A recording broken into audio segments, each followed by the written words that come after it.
बिस्मिल्लाहिर्रहमानिर्रहीम। अस्सलाम वालेकुम। Welcome back to my YouTube channel. आज हम लोग अपनी book introduction to statistical theory part 2 Sher Mohammad Chaudhry book से चैप्टर नंबर 17 की फर्दर एक्सरसाइज को सॉल्व करेंगे।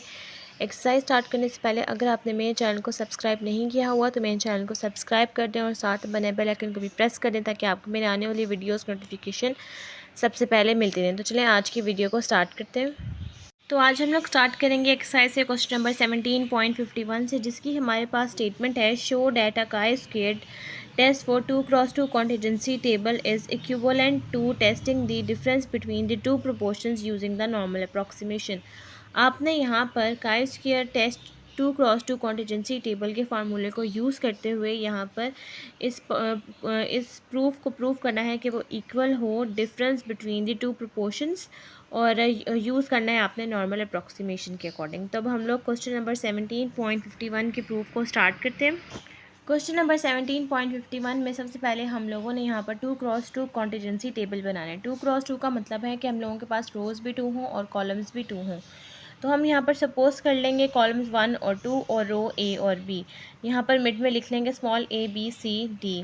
यहाँ पर ए और सी में आपने इनकी वैल्यूज़ को किसी भी चीज़ से डिनोट कर लेना है, बेशक वो C1 हो N1 हो, लेकिन हमें जिन जिन वैल्यूज़ की ज़रूरत है हम उसके अकॉर्डिंग पुट करेंगे। जैसा कि हमें n ज़रूरत है तो हमने यहाँ N1 और N2 पुट किया, और ये रोज़ के हैं तो उसके अकॉर्डिंग हमने यहाँ पर R1 और R2 कर दिया। N1 N2 R1 R2 का सब टोटल जो है हम लोगों के पास ग्रैंड टोटल जिसको हम कहते हैं वो बना है N।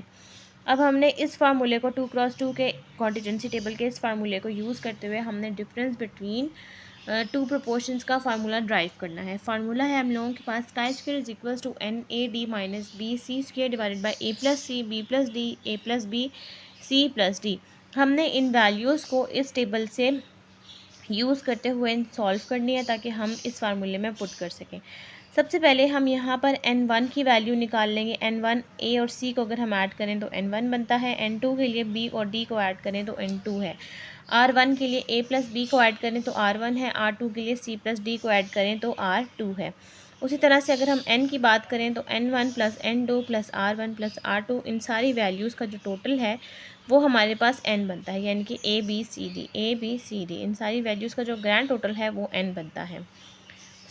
अगर हमने यहाँ से वैल्यूज़ को फर्दर सपोज करना है तो हम यहाँ से ये भी कह सकते हैं कि हम लोगों के पास A बाय N1 जो है वो P हैट 1 है, उसके बाद B बाय N2 जो है वो P हैट 2 है। और अगर हमने यहाँ से Q निकालना है यानी कि 1 माइनस P हैट 1 निकालना है तो वो बनेगा C बाय N1, और यहाँ से 1 माइनस B हैट 2 निकालना है तो वो बनेगा D बाय N2। उसी के अकॉर्डिंग अगर हमने रोज़ के अकॉर्डिंग निकालना है तो हम लोगों के पास यहाँ पर P हैट बनेगा R1 बाय N, और 1 माइनस P हैट जिसको हम Q हैट भी कहेंगे वो बनेगा R2 बाय N। इसी तरह से सारी वैल्यूज़ हैं जो कि हमने इस टेबल से सपोज करके पुट कर ली, और हमने यहाँ पर A B C D की वैल्यूज़ निकालनी है।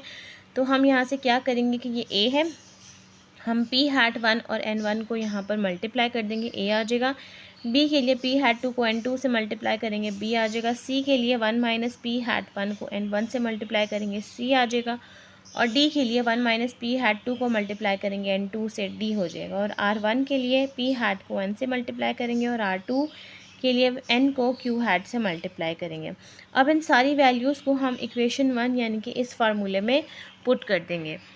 अब सबसे पहले हमने n की जगह पर n की वैल्यू पुट की है, उसके बाद हम लोगों ने a की वैल्यू डाली, उसके बाद d की वैल्यू डाली, माइनस b और c की डाली, और उसके बाद यहाँ पर हम लोगों के पास जो a प्लस c है वो n1 की इक्वल है तो हमने यहाँ n1 लिखा, b प्लस d है n2 के इक्वल है हमने यहाँ n2 लिखा, और a प्लस b है वो r1 के इक्वल है हमने यहाँ r1 लिखा, और c प्लस d जो है वो R2 के इक्वल है हमने यहाँ वो लिखा। पहले हम ये सारी वैल्यूज़ जो हैं फार्मूले में पुट कर देंगे।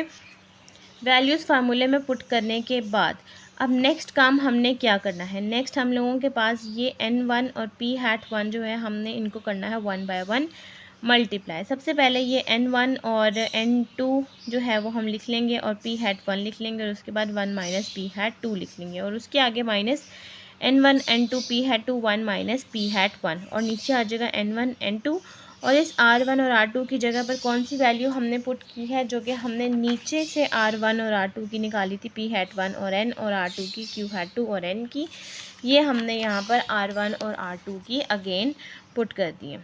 उसके बाद अब हम लोगों ने क्या करना है, हम लोगों ने इसका स्क्वायर है, इसका स्क्वायर है तो हम लोगों ने इनके स्क्वायर को अप्लाई करना है। कैसे, ये n1 n2 और ये n1 ये n2 दोनों में कॉमन है और इसका स्क्वायर है, हम इसको बाहर ले लेंगे लेकिन स्क्वायर के साथ, और अंदर की जो वैल्यूज़ हैं उनको हम मल्टीप्लाई करना जब स्टार्ट करेंगे तो ये p हैट 1 1 से मल्टीप्लाई होगा p hat 1 minus p hat 1 p hat 2, आगे वाला जो है वो बनेगा minus p hat 2 plus p hat 1 और p हैट 2, ये वाला माइनस का ये वाला प्लस का ये आपस में कैंसिल आउट हो जाएगा और नीचे n1 n2 आप कंबाइन कर देंगे और ये n और ये n बन जाएगा n square p hat q hat, ये स्क्वायर इस n से कैंसिल आउट हो जाएगा और ये वाला स्क्वायर इस सिंगल टर्म से कैंसिल आउट हो जाएगा, पीछे रह जाएगा n1 n2 p hat 1 minus p hat 2 square divided by n q hat p hat.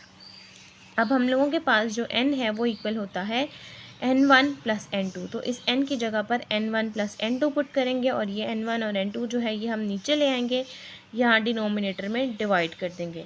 अब उसके बाद क्या करेंगे, हम इस n1 के साथ पहले n1 n2 को डिवाइड करेंगे और उसके बाद n2 के साथ n1 और n2 को डिवाइड करेंगे, तो ये हम लोगों के पास टर्म बनेगी p hat 1 minus p hat 2 square divided by q hat p hat n1 n2 plus n2 n1 n2, ये n1 इस n1 से कैंसिल आउट हो जाएगा और ये n2 इस n2 से, तो पीछे रह जाएगा 1 by n2 plus 1 by n1, तो अरेंज करके लिखेंगे तो हम लोगों के पास बनेगा p hat 1 minus p hat 2 square divided by q hat p hat 1 by n1 plus 1 by n2 that is equals to z square, जो कि इन्होंने हमें कहा था नॉर्मल अप्रॉक्सीमेशन के इक्वल हो। अकॉर्डिंग टू नॉर्मल अप्रॉक्सीमेशन हम लोगों ने यहाँ से सिंपल z का फार्मूला निकालना है, जो कि डिफरेंस बिटवीन टू प्रोपोर्शन का हो, तो हम यहाँ पर इस वैल्यू का कर लेंगे taking square root on both side. हम यहाँ पर स्क्वायर रूट ले लेंगे तो स्क्वायर रूट की वजह से यहाँ पर जो स्क्वायर है ये इस अंडर रूट के साथ कैंसिल आउट हो जाएगा और इसके साथ स्क्वायर है ये इस अंडर रूट से कैंसिल आउट हो जाएगा, नीचे स्क्वायर नहीं है तो यहाँ पर नीचे वाली टर्म पे अंडर रूट आएगा, तो ये हम लोगों के पास इक्वल हो गया z is equal to p hat 1 minus p hat 2 divided by p hat q hat 1 by n1 plus 1 by n2, जो कि इन्होंने हमें कहा था कि 2x2 कॉन्टीजेंसी टेबल जो है वो इक्वल हो हम लोगों के पास डिफरेंस बिटवीन टू प्रोपोर्शंस के, तो ये हम लोगों के पास इक्वल आ गया है। तो यहाँ तक हम लोगों के पास क्वेश्चन नंबर 17.51 कंप्लीट हो गया। नेक्स्ट हम लोग सॉल्व करते हैं क्वेश्चन नंबर 17.52। क्वेश्चन नंबर 17.52 की हमारे पास स्टेटमेंट है, given the following contingency table for hair colour and eye colour, calculate the coefficient of contingency and interpret the result. आपके पास यहाँ पर कॉन्टीजेंसी टेबल गिवन है हेयर कलर और आई कलर का, आपने इस क्वेश्चन में कैलकुलेट करना है कोफिशिएंट ऑफ कॉन्टीजेंसी और उसके बाद जो आंसर आएगा उसके आंसर को करना है इंटरप्रेट। हमारे पास यहाँ कॉलम में हेयर कलर हैं जो कि है फेयर, ग्रे और ब्राउन, और यहाँ पर रोज़ में आई कलर हैं जो कि हैं blue, black, dark blue. Mid वाली वैल्यूज़ जितनी भी हैं वो हम लोगों के पास ऑब्जर्व फ्रीक्वेंसीज़ की बन जाएंगी, और यहाँ पर जो कि सम लिखे हुए हैं 144, 174, 124, ये हम एक्सपेक्टेड फ्रीक्वेंसीज़ के लिए यूज़ करेंगे। ग्रैंड टोटल है 444। पहले 146 को फिक्स रख के हर वैल्यू के साथ मल्टीप्लाई करेंगे डिवाइडेड बाय 444, देन 174 को फिक्स करके हर वैल्यू के साथ मल्टीप्लाई करेंगे और देन 124 को हर वैल्यू के साथ मल्टीप्लाई करके डिवाइड करेंगे 444 के साथ। तो हम लोगों के पास यहाँ पर एक्सपेक्टेड फ्रीक्वेंसी का कॉलम आ जाएगा। अब हम लोग क्वेश्चन नंबर 17.52 को स्टार्ट करते हैं। क्वेश्चन नंबर 17.52 में सबसे पहले हम लोगों ने क्या करना है, हम लोगों ने कैलकुलेट करना है कोफिशिएंट ऑफ कॉन्टीजेंसी, जिसका फार्मूला हम लोगों के पास होता है, कॉन्टीजेंसी है तो ये C से डिफाइन होता है, C is equal to under root chi square divided by n plus chi square. Chi square जैसे हम निकालते हैं नॉर्मली वो वैल्यू हम यहाँ से निकाल के इस फार्मूले में पुट कर देंगे, हमारे पास आंसर आ जाएगा। सबसे पहले अगेन वही काम हम लोग करेंगे, यहाँ पर ऑब्जर्व फ्रीक्वेंसीज़ की वैल्यूज़ हमें गिवन है वो हम यहाँ लिख लेंगे और एक्सपेक्टेड फ्रीक्वेंसी की जैसे मैंने आपको बताया कि 146 को मल्टीप्लाई करेंगे 217 डिवाइडेड बाय 444 डेट इज 71.35। इसी तरह से हर वैल्यू के लिए करेंगे तो हमारे पास एक्सपेक्टेड फ्रीक्वेंसी का कॉलम आ जाएगा, जैसे कि हम पहले काम कर चुके हैं। उसके बाद सारी ओ की वैल्यू को ई में से माइनस करते जाएंगे, ये वाला कॉलम आ जाएगा। ओ माइनस ई की हर वैल्यू का करेंगे स्क्वायर, डिवाइड कर देंगे ई के साथ, तो हम लोगों के पास ये लास्ट वाला कॉलम आ जाएगा जिसका सम है 8.4053। अब हमने फार्मूले में वैल्यू को पुट करना है, काई स्क्वायर की वैल्यू है 8.4053 और n जो है वो है हम लोगों के पास 444 जो कि ग्रैंड टोटल है, और प्लस 8.4053, दोनों वैल्यू को ऐड करेंगे 452.4053 और यहाँ पर 8.4053 को डिवाइड करेंगे इस वैल्यू के साथ 0.0185, अंडर रूट ले लेंगे तो सी का आंसर आ जाएगा 0.1363। उसके बाद इंटरप्रेट करेंगे इस रिजल्ट को तो हमारे पास आंसर आएगा this coefficient measure the strength of the association और डिपेंडेंस ऑफ टू वेरिएबल, कि ये जो हमारे पास कोफिशिएंट का आंसर आया है ये मेजर कर रहा है स्ट्रेंथ ऑफ एसोसिएशन और डिपेंडेंस का टू वेरिएबल्स के according of classification of a contingency table when there is perfectly associated. तो हम लोगों के पास इसका आंसर जो है वो पॉजिटिव में आ रहा है, तो हम लोगों के पास ये बना है परफेक्टली एसोसिएटेड। यहाँ तक हम लोगों के पास क्वेश्चन नंबर 17.52 कंप्लीट हो गया। नेक्स्ट हम लोग सॉल्व करते हैं क्वेश्चन नंबर 17.53। क्वेश्चन नंबर 17.53 के पार्ट ए की स्टेटमेंट है explain the use of Yates correction for continuity. ये मैं आपको डेफिनेशन करवा चुकी हूँ, इसका लिंक मैं आपको नीचे डिस्क्रिप्शन बॉक्स में मेंशन कर दूँगी। पार्ट बी है out of a group of 320 people expose to infection, कि हमारे पास टोटल 320 पीपल हैं जिनको हम लोगों ने यहाँ पर इन्फेक्टेड किया गया है, जिसमें से 255 हैड नॉट बीन इम्यूनाइज्ड, 255 जो हैं जिनको इन्फेक्ट नहीं हुआ, and of these 95 contracted disease, और 95 जो हैं जिनको ये डिजीज़ हुई है। Of those who have been immunised 15 were infective, वो लोग जो इम्यूनाइज्ड भी हों और जिनको इन्फेक्ट भी हुआ हो वो है 15। Does it seem that treatment gave any protection against infection, क्या हमारे पास इस इन्फेक्शन के लिए कोई ट्रीटमेंट मौजूद है कि हमें इसे प्रोटेक्ट कर सके। What is the difference in the significance of the result of the chi square test according as Yates correction is और इज़ नॉट अप्लाइड, क्या डिफरेंस होगा हमारे पास काई स्क्वायर टेस्ट का येट्स के अकॉर्डिंग, हमने इस क्वेश्चन में सॉल्व करना है। तब हम लोग क्वेश्चन नंबर 17.53 के पार्ट बी को स्टार्ट करते हैं।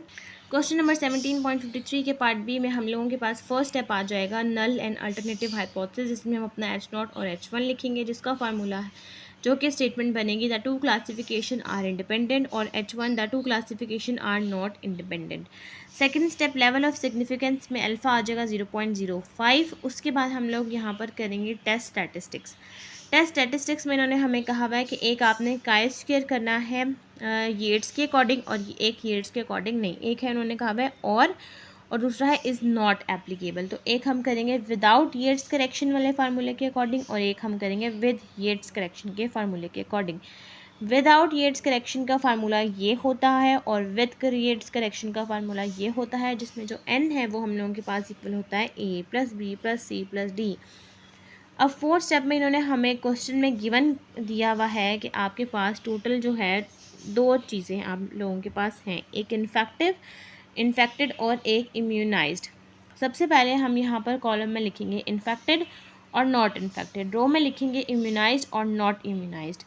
उसके बाद हम लोगों को इन्होंने कहा हुआ है कि 320 जो है वो आपके पास टोटल जो है वो पीपल हैं, जिसमें से आपके पास जो हम लोगों के पास 255 हैं वो हम लोगों के पास इम्यूनाइज्ड नहीं है, यानी कि ये टोटल आपको दिया हुआ है 255 का। उसके बाद उन्होंने हमें ये कहा हुआ है कि 95 वो हैं जो कि इन्फेक्टिव भी हैं और नॉट इम्यूनाइज्ड भी हैं, जो कि हैं 75। और लास्ट में उन्होंने हमें ये कहा हुआ है कि 15 जो है वो इन्फेक्टेड भी हों और इम्यूनाइज्ड हों। ये वाली वैल्यू नॉट इम्यूनाइज्ड के लिए है, ये वाली इम्यूनाइज्ड के लिए, तो ये 15 की वैल्यू है। और बाकी जो रिमेनिंग वैल्यूज़ हैं वो मैंने मार्कर से इसलिए लिखी हुई हैं ताकि ये वैल्यूज़ आपको पता लगे ये वैल्यूज़ हमने खुद निकालनी है। निकालनी कैसे कि 320 हमें आ गया, 95 और 15 हम लोगों के पास ऑलरेडी गिवन है। 15 + 95 इज़ 1 यहाँ पर 10, ठीक है, ये हमें पता लग जाएगा। अब 320 में से अगर हम 110 माइनस करें तो हमें पता लग जाएगा यहाँ 210 आना है। उसके बाद 255 हमें यहाँ गिवन है, 255 में से 95 माइनस करें तो हमें पता लग जाएगा यहाँ 160 आएगा। 210 और 160 को अगर हम यहाँ पर करें माइनस तो हमें पता लग जाएगा रिमेनिंग आएगा 50, और 15 और 50 को ऐड करें तो हमें इस तरह से पता लग जाएगा 65। इस तरह से हमारा कॉलम कंप्लीट हो जाएगा। मार्कर वाली वैल्यूज़ आपने निकालनी है और बाकी वैल्यूज़ जो पेन से लिखी हुई है वो आपको गिवन है। ये A B C D की वैल्यूज़ हैं। अब नॉट येट्स करेक्शन के अकॉर्डिंग जो हमारे पास फार्मूला है इसमें जो है वो n है हम लोगों के पास वो है 320, A जो है हम लोगों के पास वो है हम लोगों के पास 15, D है 160, माइनस B है 50 और C है 95। नीचे A + B जो है वो हम लोगों के पास है 65, सी प्लस डी जो है वो हम लोगों के पास है 255, बी प्लस डी जो है यानी कि ये वो है 210 और ए प्लस सी जो है वो है 110। सारी वैल्यूज़ को हम यहाँ पर पुट कर देंगे तो हमारे पास यहाँ पर इसका आंसर आ जाएगा, इसको सॉल्व करके 4.61155। ये हम लोगों के पास विदाउट येट्स करेक्शन का फार्मूला है। उसके बाद हम लोग करेंगे chi square with Yates correction के अकॉर्डिंग, जिसके अकॉर्डिंग हमारे पास फार्मूला हम लोगों के पास यहाँ गिवन है।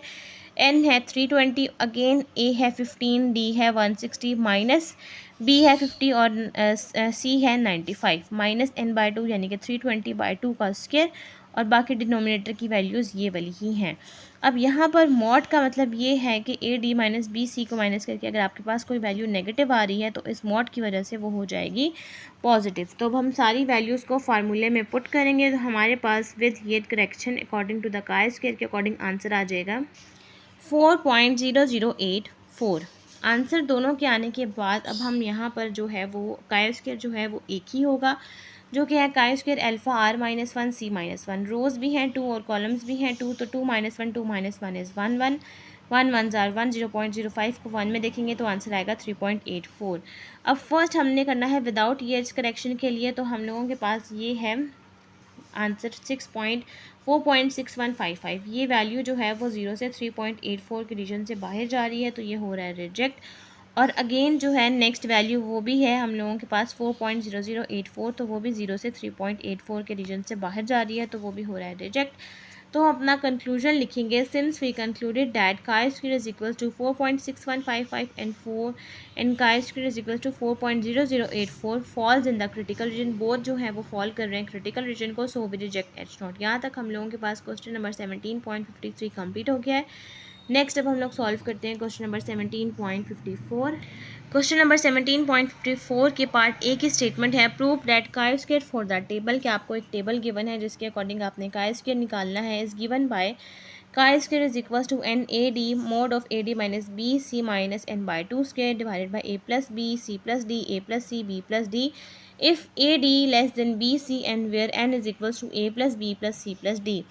हम लोग क्वेश्चन नंबर 17.4 के पार्ट ए को स्टार्ट करेंगे कि आपने इस कॉलम को यूज़ करते हुए ये चीज़ जो है वो प्रूव करनी है, जिसमें जो एन है वो इस चीज़ के इक्वल है और ए डी जो है वो बी सी के अकॉर्डिंग लेस हो। तो अब हम लोग क्वेश्चन नंबर 17.54 को स्टार्ट करते हैं। क्वेश्चन नंबर 17.54 के पार्ट ए में हमने ये फार्मूला जो है ये हम लोगों ने करना है यहाँ पर यूज़। ये फार्मूला हम लोग यूज़ करेंगे और इसके अकॉर्डिंग जो है हम लोग वैल्यू को जो है वो निकालेंगे।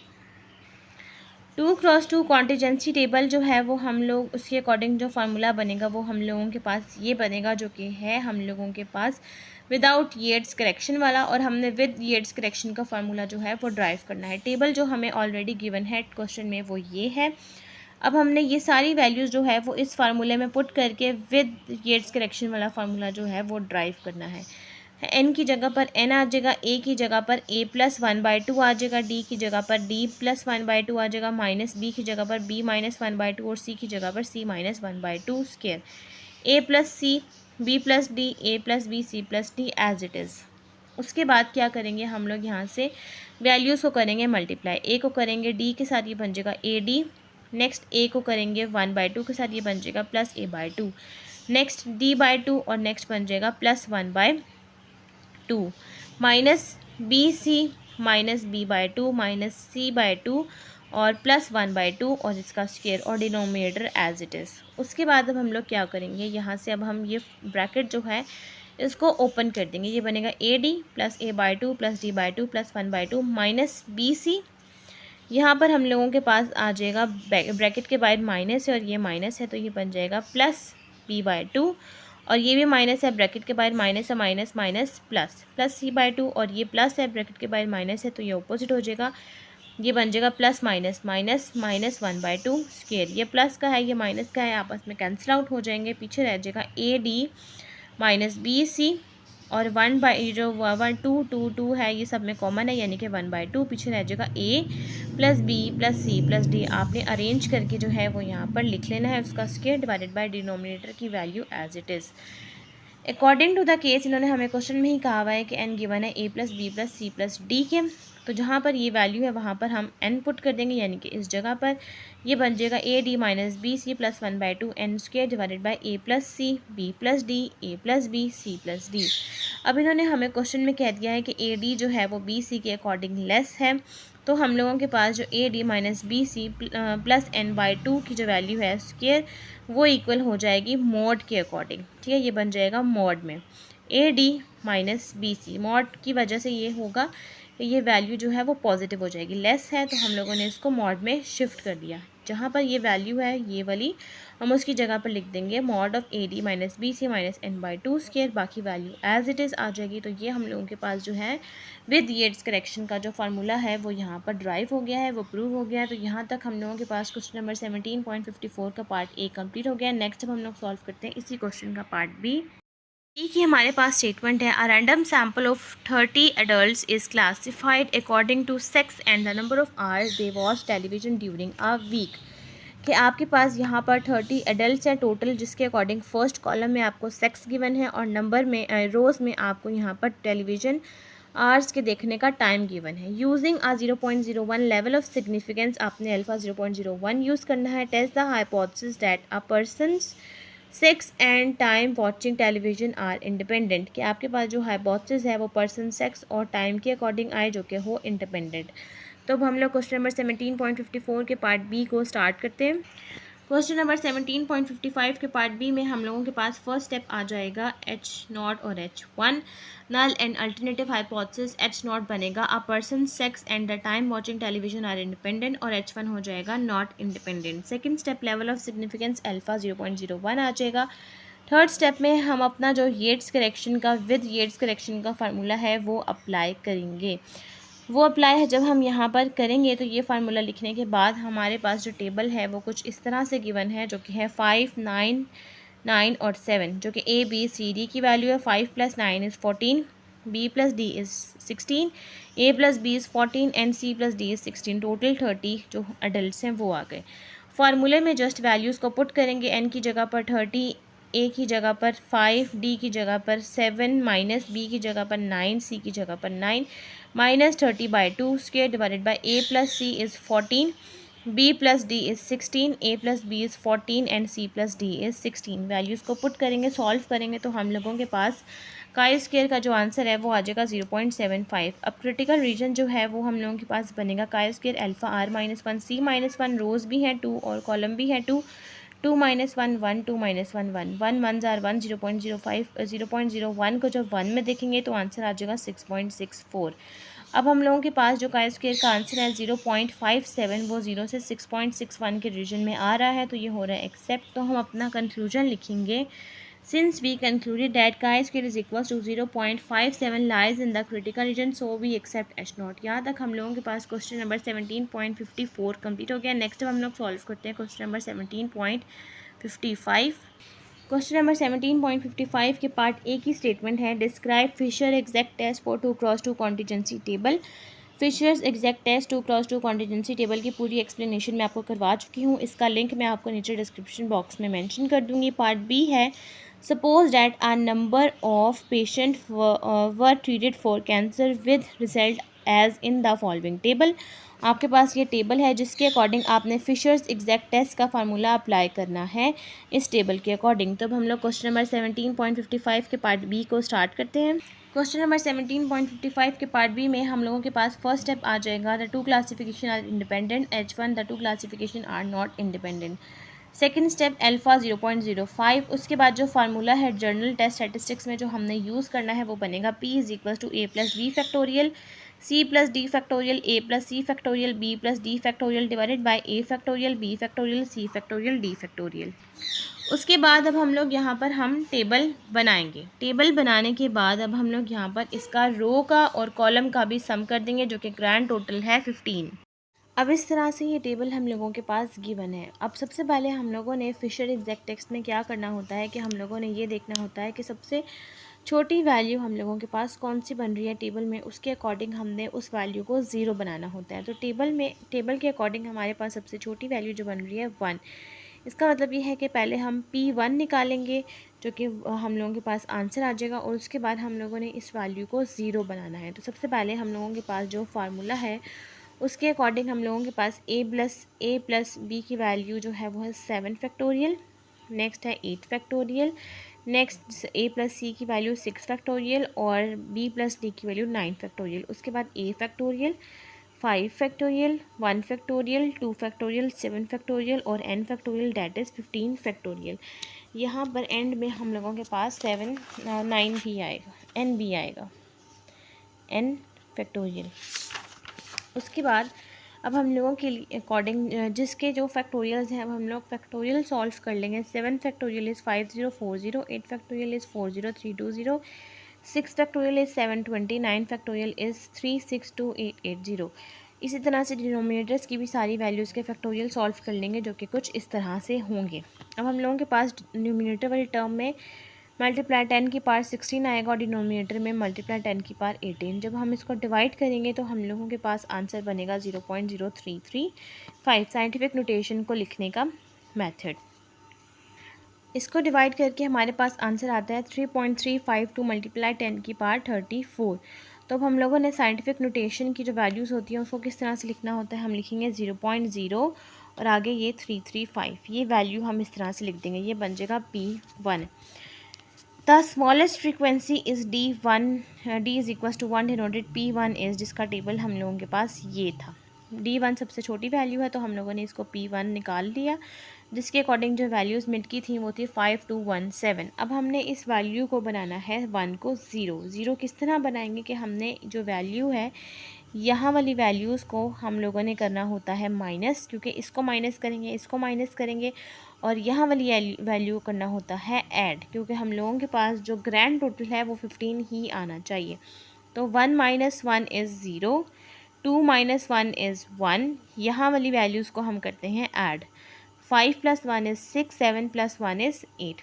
यहाँ पर मैंने स्टेटमेंट भी लिखी हुई है, as the range of the variation of D is from 0 to 1, कि हम लोगों के पास जो रेंज बन रही है वो 0 to 1, यानी कि हमने 0 और 1 यूज़ करना है सिर्फ, क्योंकि 1 को हम 0 बना रहे हैं तो 1 यूज़ करेंगे और एक 0। देयरफॉर 2 क्रॉस 2 कॉन्टीजेंसी ये बनेगा। 1 plus 6 plus 1 is 7, 0 plus 8 is 8, 6 plus 0 is 6, 1 plus 8 is 9। तो ग्रैंड टोटल 15 ही आ रहा है। उसके बाद अब हम लोगों ने वही फार्मूला यूज़ करते हुए वैल्यूज़ P0 के लिए निकालनी है, तो हम लोगों के पास P0 का आंसर आ जाएगा 0.0014। उसके बाद हमने क्या करना होता है कि जो भी वैल्यू हमने सॉल्व की है P0, P1, P2, जितनी भी वैल्यूज़ हमने सॉल्व की हैं उसको हम कैपिटल P के में ऐड कर देते हैं। तो P0 और P1 दोनों की वैल्यूज़ को ऐड करेंगे, आंसर आएगा 0.0349। 2 के साथ मल्टीप्लाई कर देंगे तो आंसर आ जाएगा 0.0698।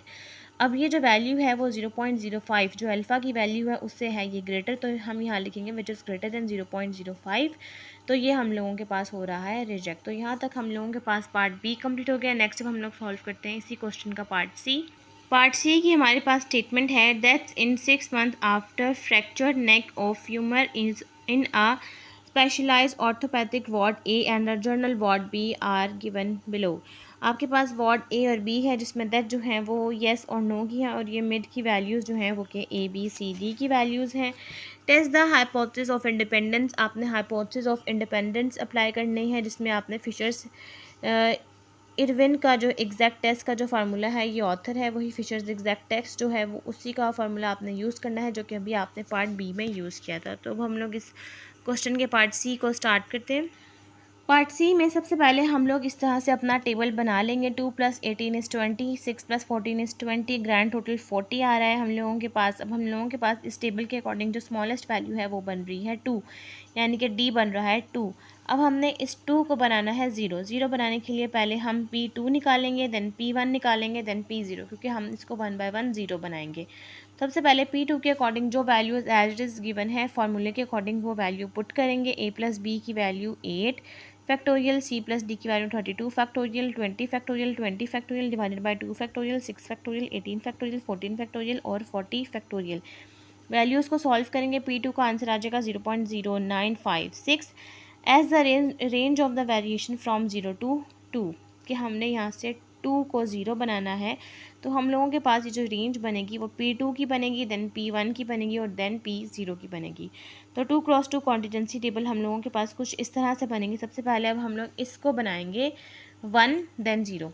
सबसे पहले यहाँ वाली वैल्यूज़ को जो होती है स्मॉलेस्ट, उसके अपोजिट वैल्यू होती है माइनस, और ये वाली वैल्यू होती है ऐड। 2 - 1 इज़ आ जाएगा 1, जो कि हम यहाँ लिख देंगे। उसके बाद 14 - 1 इज़ 13, वो भी हम यहाँ लिख देंगे।